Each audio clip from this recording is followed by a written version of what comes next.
আসসালামু আলাইকুম, আমি জরিনা। আপনারা দেখছেন জরিনা রান্নাঘর। আজকের রেসিপি আলু দিয়ে জিওল মাছের ঝোল। তো এখানে 400 গ্রাম জিওল মাছ আছে। এবার আমি বালতিতে জিয়ে রেখেছিলাম একদিনের জন্য। একটা একটা করে তুলে একটা পাত্রে নিয়ে নিলাম। মাছগুলো ভালো করে কেটে বেছে নিলাম, দিয়ে হলুদ মাখিয়ে নিয়েছি। এর মধ্যে আমি একটা মোটা আলু দিয়ে দিয়েছি। আলুগুলো পাতলা করে পিস পিস করে কেটে কড়াইয়ে ভেজে নিয়েছি। এবার আমি ভেজে তুলে নিলাম।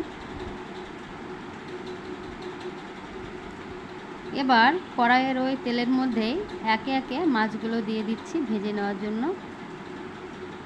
তো মাছগুলোকে এপিট ওপিট উল্টে পাল্টে ভেজে নিয়েছি। এবারে আমি মাছগুলোকে একে একে তুলে নিয়েছি।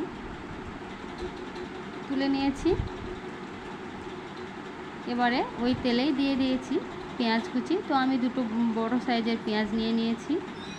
পেঁয়াজগুলো একটু মরা মরা হয়ে এসছে। আর একে একে দিয়ে দিচ্ছি আদা বাটা, জিরে বাটা,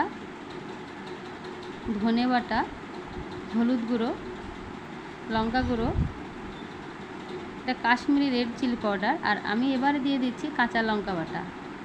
তো মশলাগুলোকে খুব ভালোভাবে কষিয়ে নিতে হবে। একটু জল দিয়ে দিলাম যাতে মশলাগুলো পুড়ে না যায়।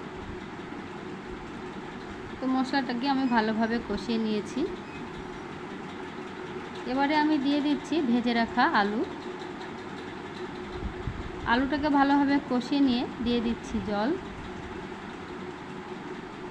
এবার সবশেষে দিয়ে দিচ্ছি লবণ। আলুটাকে আমি 5 মিনিট ফুটিয়ে নেব, যেহেতু আলু সিদ্ধ হতে একটু দেরি হবে। 5 মিনিট পরে এবার আমি মাছগুলোকে ঢেলে দিচ্ছি। তো রোজকার মতো সেই একই কথা, চ্যানেলে নতুন বন্ধু হয়ে থাকলে অবশ্যই চ্যানেলটিকে সাবস্ক্রাইব করে আমার পাশে থাকবেন আর একটা লাইক দিয়ে প্রথমেই ভিডিওটি দেখা শুরু করবেন।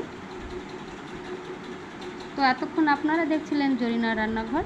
আজকের মতো ভিডিওটি এখানেই শেষ করলাম। দেখা হচ্ছে আগামী দিন নতুন কোনো রেসিপি নিয়ে। আল্লাহ হাফেজ।